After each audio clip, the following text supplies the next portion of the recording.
Hey guys, how's it going? F8 Alpha here, and welcome back to the channel. Today we're in World of Tanks, and we're taking another viewer's request. We are looking at the ST-1, the Soviet Tier 9 heavy tank. Now there are two Soviet heavy Tier 9 tanks. There is the T-10 and there's the STI. We are taking a look at the slower, more heavily armored STI. And for this, I have a comparison set up. I will be comparing the STI to the E75 and the VK4502B. So with that said, let's go ahead and get into it here. So right away, we can see that the STI has about 120 more points of DPM damage when compared to the E75 or the VK4502B. Now, one thing to note here is that the E75 and the VK both run the same 128 millimeter, where the STI has a 122 millimeter. But when it comes to penetration, the STI definitely leads. It has a 258 millimeter penetration, where the E75 and VK share 246 millimeters of penetration. But in terms of straight alpha damage per shot, the VK and the 75 have the STI beat. The VK and the E75 do a 490, where the STI does a 440 alpha damage per shot. Now, the STI does have a reload advantage over the STI and the VK. The STI has a 12.75 second reload. Now, mind you, all the statistics are with no equipment and no crew skills, so you add those in there, and the reload time will be faster. But one area where the STI does lag behind in this comparison is in the aim time. It has a 3.2 second aim time, which is horrible. That is large caliber TD aim time, basically on your heavy tank. When you compare that to the E75 that has a 2.3 or the VK that has a 2.4, you can definitely see that the advantages are with the German heavy tanks when it comes to aim time. Now, dispersion, we are looking at a 0.36 on the STI and a 0.35 shared on the E75 and on the VK. A quick note is that the STI does have 8 degrees of gun depression, which is shared by the E75, but not by the VK. VK only has 5 degrees as it is a rear turreted tank. The STI has a 40 kilometer forward speed, which is shared by the E75. However, the VK definitely struggles at 30 kilometers an hour. One thing to note is that the STI has the slowest reverse speed of 13 compared to the E75 and VK's 15. So when it comes to snapping with shots around a corner and pulling back into cover, definitely the VK and the E75 are going to be a little bit quicker with that. But the power to weight ratio is firmly in the favor of the STI. The STI has a 11.48 horsepower per ton. E75 has a 9.8 and the VK has a 10.6. So when it comes to climbing those hills or trying to just accelerate on flat land, the STI will be the quickest. Combine that with the top speed of 40, and for a heavy tank, it is a smaller, somewhat nimble package. I won't say it's anywhere near a medium, but I will say it is decently mobile. Now, the health and armor is where the heavy tanks shine. This is their strong suit, so let's go ahead and get straight into that. The hull of the STI, we are looking at 140 on the front, 140 on the side, and 140 at the rear. However, the turret is 250 at the front, 260 at the sides, and 260 at the rear. Now, the effective armor, because the STI is very sloped and very angled, the effective armor on the lower plate is a 185 millimeters. The upper plate is about 225 to 240 millimeters thick, not including the cheeks. The cheeks are 370-ish. They are basically a auto ricochet because of the angling. The turret is definitely the strong point of the STI. The turret is 220 millimeters thick. On most of the front of it, there is a couple areas that are 250, and that's basically right behind the gun matlet.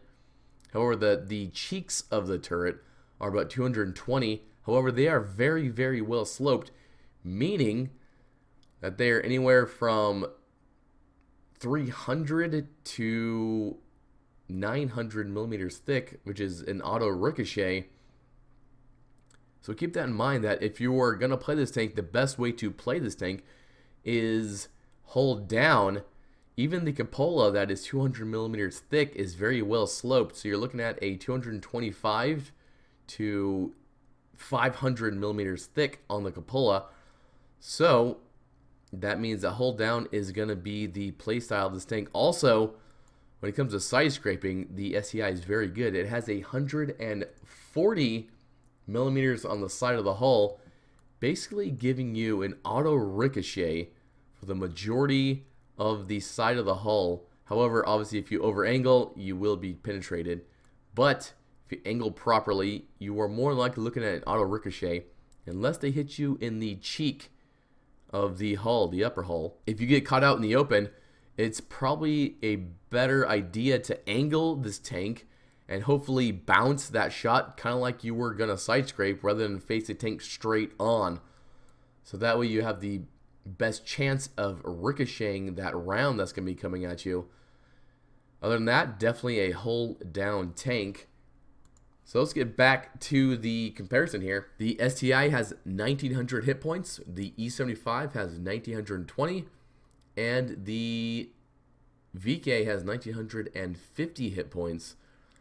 Another thing to note is that the view range is the lowest on the STI. It has a 380 meter view range, where the VK and the E75 have 400 meters view range. Now, the best way to engage this tank, if it is straight onto you, obviously aim for the lower hull. However, if that is covered up, you can always aim for the driver's hatch.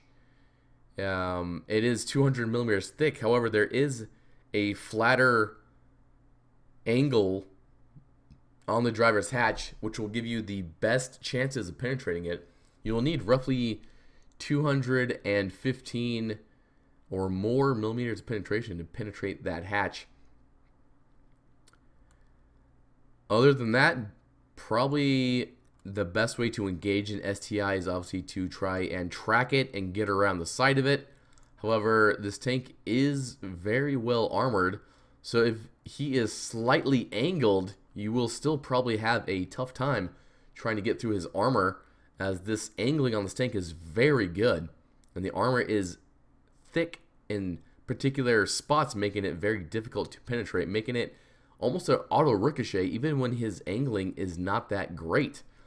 Keep that in mind to either penetrate the lower hull, the driver's hatch, or if you absolutely have to fire into the commander's cupola here, you might want to bring premium rounds for doing that, as you'll have the best chances of penetrating through that.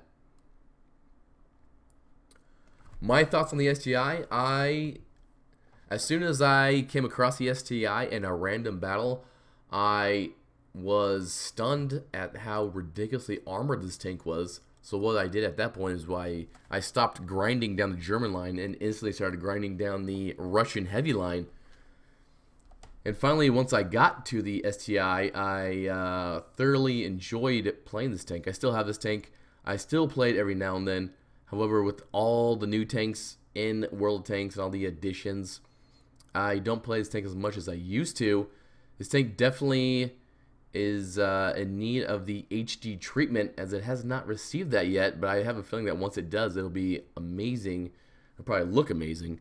Another thought of mine when it comes to the STI is the KV4, which is the tier 8 tank that you have to grind through in order to get to the STI. The KV4 was a very difficult tank for me to play in, not because of the thickness of the armor, how slow the tank is, anything like that. It's basically that you get flanked, and the tank is very big.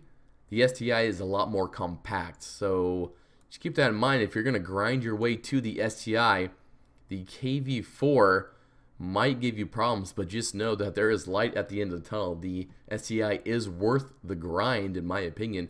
I would say go ahead and grind to this, pick it up, and you'll probably have no regrets. just get that aim time down as low as you can, and bring some premium rounds for those heavily armored targets.